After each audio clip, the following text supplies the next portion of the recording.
ability to go back. I think you're saying his RTE career is effectively over. That's your observation, George, from watching all the hearings and all the toings and froings over the last couple of weeks. Morning, George. Well, good morning to you, PJ. Well, I mean, I think the first thing is that this is the best soap opera since Dallas, and the politicians involved are delighted. They're getting the best coverage possible a year before an election. The other side of the coin is that, as Alan Kelly, the Labour TD, he said, we've been at this for days now and we know nothing. And this is the real part. After all this, none of us know the truth. What we are looking at, in fact, I think, is a thing that's going on that actually stretches our credibility to the limit, whether it's the previous financial controller versus the current financial controller, the previous director, and so on and so on. However, the star of the late PAC show, Ryan Tubridy, they lost. I think Ryan Tubridy and O'Kelly lost. Do you? I do. I think to make a claim as Noel Kelly did, this is the most trusted man in Ireland. I thought just it was nonsense. And then, the children of Ireland love me and all this. I mean, that was pure soap opera. And it doesn't wash because whether you like it or not, this is a trial. May not be in front of a judge and jury, but it is in front of a jury of the Irish public. And they'll make their own assessment.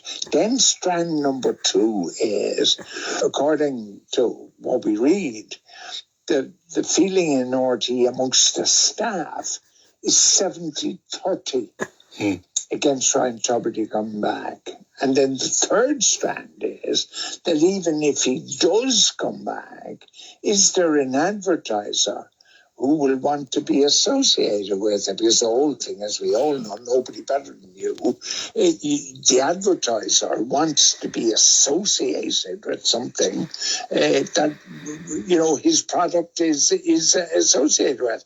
And I think all 3 strands are going to be very difficult for him to come back. If they don't want to advertise with you, then you're ghost from the start. To use a sporting parlance, George, and I said it a couple of times here over the course of the few days, they were going in, all sides of this were going in on each other, studs up, leaving, as it would do, scars. So even if they could make it all up and patch it all up, you're facing a very damaged relationship.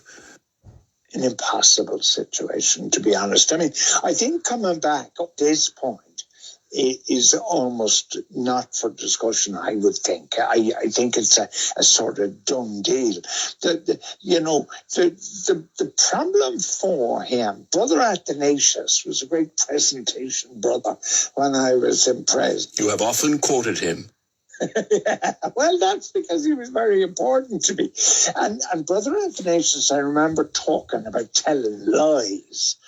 He talked about lies of omission and lies of commission. So, a lie of commission was where you formally told a lie. But if you allowed a lie that you knew was a lie, then it was a lie of omission. And that is what Tubridy and Kelly have done.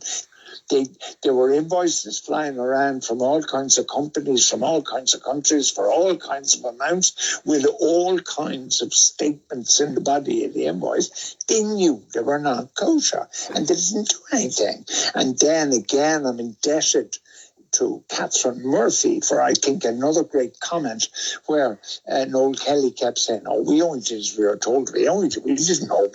We only did as we were told. And Deputy Murphy says, you realise this is the Nuremberg defence.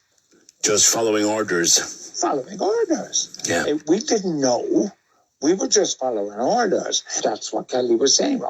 They told me invoice the XYZ company, so I invoiced the XYZ company. They told me write consultancy, so I wrote consultancy. I don't. And the other thing you see is, as those of us who've been in the industry know very well, whether we had agents or whether we didn't have agents, the word agent is that person is doing your bidding. Yeah. So it is inconceivable.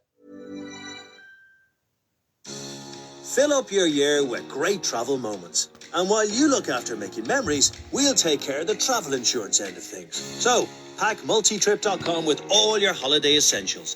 Get a quote today on multitrip.com. Cover More Blue Insurance Services Limited, trading as multitrip.com, is regulated by the Central Bank of Ireland. Heineken is giving you the chance to win VIP experiences at the hottest music events this summer. Being driven in style to the gig. Then as you join your mates, getting that rush of excitement. And that refreshing pint of Heineken just as your favourite act begins to play. Savour every drop. For your chance to win, search Heineken Live Access. Please drink responsibly. Visit drinkaware.ie. That Kelly would have gone into RTE and said, okay, I'll write this invoice, or I'll do this money, or I'll do that his client didn't know. There was a moment in it, like, well, Ryan Tubby says, well, look, I don't know anything about numbers, really. Like, I'm just no legit, who doesn't know anything about invoices or numbers or anything. There's a key point here in that the independent contractors, and again, for the ordinary listeners, an independent contractor has a company who invoices RTE. So Tuberty Limited, or whatever it was called, invoices RTE. Now, at the end of the year, Tuberty Limited produces a set of accounts, and he is, one presumes, a director of that company. Mm-hmm. He has to sign those accounts. He signs those accounts and says, everything on these accounts I have read, I have understood, and they are correct. So playing the innocent really doesn't cut it. I mean, because one earns a lot of money doesn't actually mean that you don't know what you're earning, or you don't know what tax you're paying, or you don't know how much money you're putting in your pension scheme, or you don't know what the VAT rate is. There is a thing called, and sometimes it's forgotten, called fiduciary responsibility. Yeah. If you are a director of a company, you have responsibilities, and if you fail those responsibilities, you can be struck off as a director. So therefore, he had to know, and that's why this idea of we didn't know just doesn't wash it. There is an issue. Did he commit a criminal offence or whatever? Absolutely not. Or did he commit fraud or whatever? Grant Thornton of Clarity said no, he didn't. However, what he cannot get away from is that you and I were reading in the paper, or Tuberty took a pay cut. The reality is he didn't take a pay cut. Now, there's nothing criminal about that. There's nothing fraudulent about that. The problem somebody asked me the question, like, if it was me, could I go back? And the answer I said was, well, if it was me, I couldn't go back because I couldn't walk into the canteen. I couldn't go on the radio and there's a story on the radio that there's 100 fellas made redundant in Rushbrook. And then I'm suddenly crying salty tears about 100 people losing their jobs when I'm actually earning $500,000, and I haven't told people I'm earning $500,000. Nobody objects to people earning $500,000, and nobody. Yeah. Nobody earning, like the great old phrase, the labourer is worthy of his hire. Somebody brought, and well, we know, he brought in more advertising than he was paid. So great. Yeah. All we want to know, if you're, as his agent said, the most trusted person in Ireland. Not anymore. Not anymore. And that's the problem for him. I mean, I know what it's like to be cancelled. Nobody better than me knows what it likes to be cancelled. Yeah. Nobody than me knows better than having members of the Irish media standing outside your house. Nobody knows better than me than having stories written about you in the press. So do I have sympathy for him? By God, of course I do. Do I feel for him? I do. Do I know what it's like? I do. Yeah. But if you live by the sword, you die by the sword. So therefore, his problem now is that for X number of years, he was there and said, trust me, I'm your man. You can trust me. Very difficult to say that again. And that's a challenge for him. George, you mentioned your own situation, which we all remember like it was only yesterday. Do you miss the frontline game? That's right. I'm not avoiding it, but I missed it initially, as you would, yeah, right?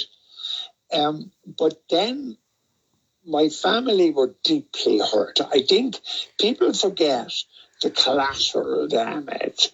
And I always remember that day when there was media men literally banging on my window and on my door and putting messages through my letterbox and ringing my phone. And my family were hurt, and it was difficult for my family to be reading stuff in the paper about me. And when the Twitterati are let loose and what they say about you, it's hard to miss it. When listen, if I went back there tomorrow, they'd all be off and running again, and I don't want that. So the short answer is no, I don't. Yeah. It was a choice of words that landed you in hot water. I said to my team here every morning, there's a couple of things I want to be sure of. One, that I don't drop an F-bomb. Two, that I don't libel anybody. But most of all, that I get from 9 to 12 without saying something that'll get me cancelled. And that's getting increasingly difficult.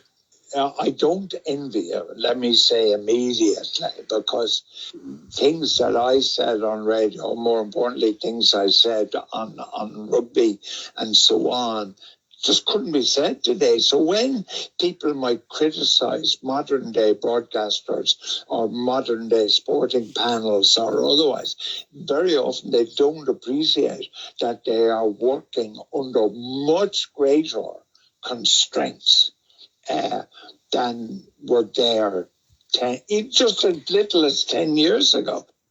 Do you think it's much harder for people to be outspoken now, George, because of the way the reactions come in? Yeah, outspoken is a word that just disappear from broadcasting dictionaries, Yeah. Just won't exist. Yeah. I think that's why you don't miss it. Yeah. Lastly, come back to Mr. Tubridy and Co. And RTE in general, where you plied your trade as rugby pundit for many years. Do you think this story is anywhere near over? Oh, no. If you want to know who's going to get the answers here, go on. It's the good old revenue commissioners, because the revenue commissioners have more powers than the Gestapo. And the guys at the revenue commissioners, I can just imagine, they're looking at their television and they're saying, we have to go in there and we have to ask all these guys about motor cars. We have to go in there and ask these guys about their invoicing. I think long after the GD's packed up, long after we're talking about it, the revenue commissioners will be in the lives of everybody that has been mentioned in this. George, a pleasure. Thank you. And thank you for asking. No problem, George. He still doesn't put a tooth in it. You have to hand it to him. George Hook, he's right, though. The way he said there at the end, the ultimate winners here would be the revenue commissioners. Because, like he said, they have more powers than the Gestapo. And if there's a cent to be got, they'll squeeze it out of you, no matter who you are. Cork's 96 FM.